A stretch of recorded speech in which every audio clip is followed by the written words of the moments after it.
外层防护。现在郭美美微博炫富的风波呢，已经进入到第9天了。可是事件似乎还没有尘埃落定的意思。昨天呢，中国红十字会召开了记者通气会，常务副会长王伟重申，中国红十字会并没有所谓的红十字商会机构，也没有商业总经理的职位，更没有郭美美其人。同时，中国红十字会还以郭美美虚构事实、扰乱公共秩序为由，向公安机关报案，公安机关已经立案。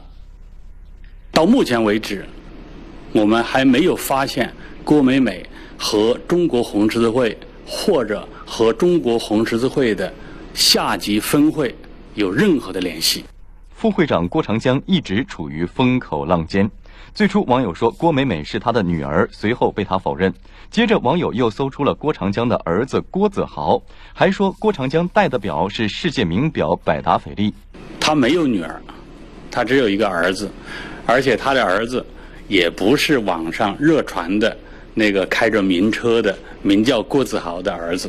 此前，国家审计署披露，中国红十字会总会2010年超标采购420万余元。对此，这个机构回应是操作层面和会计核算上出现疏漏，不存在贪污腐败、假公济私和小金库问题。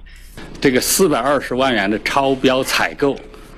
不是像网友热传的那样把这拿来贪污挪用了，实际上就是说，我们把结余的钱用来采购，没有向财政部报告。